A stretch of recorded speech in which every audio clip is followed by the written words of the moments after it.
Это действительно необычная история о человеческом мозге и его удивительном превращении в стекло. Произошло это феноменальное событие почти 2000 лет назад, когда вулкан Везувий проявил всю силу своего гнева и навсегда изменил судьбу города Геркуланума и его жителей.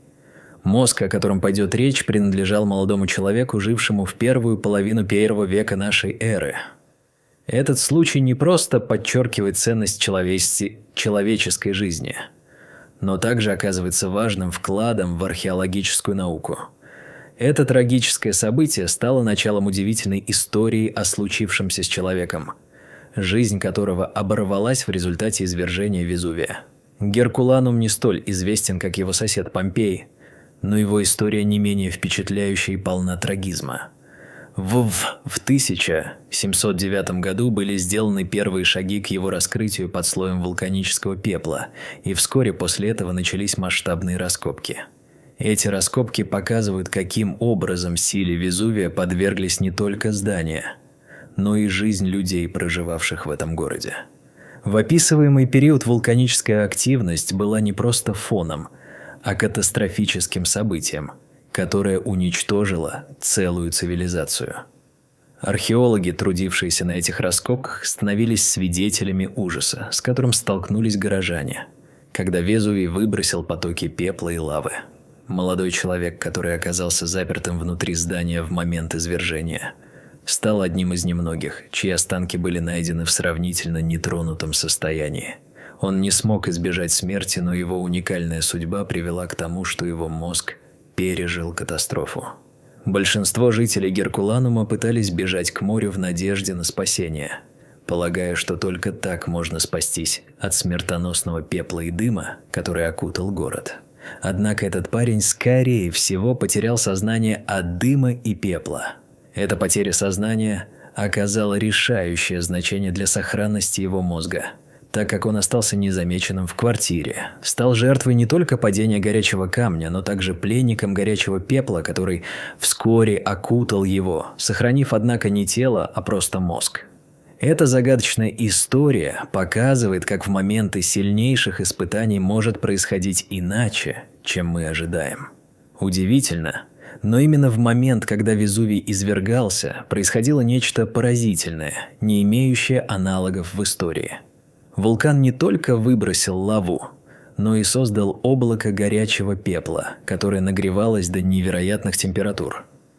Пирокластический поток, тем самым называемый, представляет собой чрезвычайно опасный поток горящей породы и газов, способный двигаться с угрожающей скоростью, и его температура может достигать 465 градусов Цельсия.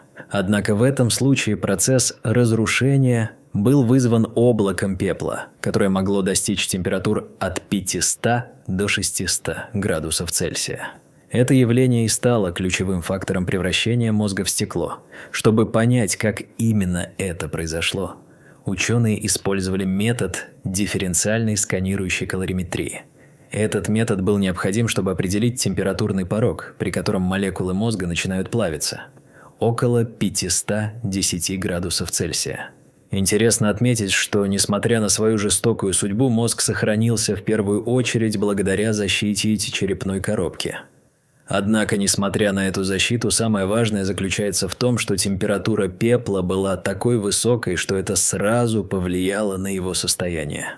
В отличие от этого нашего героя, другие люди, оказавшиеся на улице, подверглись воздействию пепла и температурных изменений, что привело к разрушению их тканей и быстрому разложению.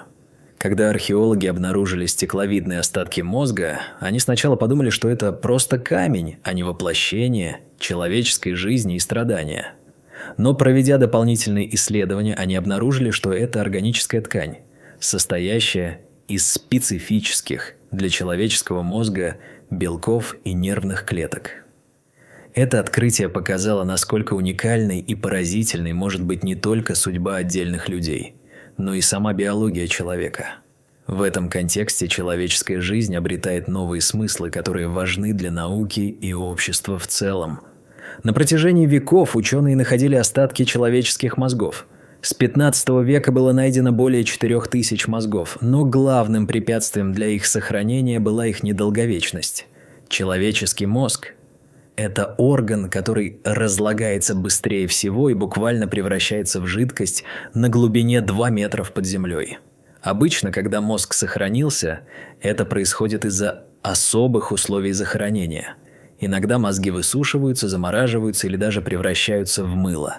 Такие явления могут повторяться в зависимости от условий, в которых они были захоронены. Как правило, недолговечность человеческого мозга становится неразрывной частью его представления о нашем существовании. Открытие сохранившихся мозгов в условиях определенного климата или в процессе омыления вызывает огромный интерес среди ученых и археологов. Например, в 1982 году было найдено множество человеческих мозгов, ставших частью экологической системы и сохранившихся при определенных природных условиях во Флориде. И еще в 2000-х годах в Испании были найдены мозги других людей, сохранившихся благодаря процессу омыления, что дало ученым ценные знания о химическом составе мозга человека и условиях его жизни. Каждый из этих случаев дает новые данные о состоянии здоровья и условиях жизни людей в прошлом, поставляя научное понимание того, как может сохраняться жизнь, даже когда все остальное не удается. Если мозг, сохранившийся из-за нагрева и охлаждения, кажется редким, то превращение его в стекло – это вообще уникальный случай. Это как нахождение единорога, но в более научном смысле. Это открытие не лишь обогатило археологическую науку и порождало новые гипотезы о природе человеческой жизни, но и дало новую возможность заглянуть в далекое прошлое. Здесь мы видим то, насколько удивительна и властна природа. Она может заставить мозг превращаться в стекло в результате случайного события, но оставляет нам возможность изучать и понимать. Теперь, когда исследователи показывают свои находки, мы видим, что человеческие жизни и их трагические исходы могут нести в себе признаки глубокой и важной информации для нас. Превращение мозга в стекло – это не только физическое явление, но также важная метафора нашего существования и того, как история и наука переплетаются в удивительных формах. Это обучение уважению к нашим предкам и пониманию того, что их жизни не прошли зря. Ликвидируя такие загадочные явления, мы получаем возможность лучше понимать не только сами себя, но и тех, кто жил до нас. Эта юная жизнь привнесла в науку знания о том, как действительно работает природа и какие удивительные процессы могут происходить в любой момент.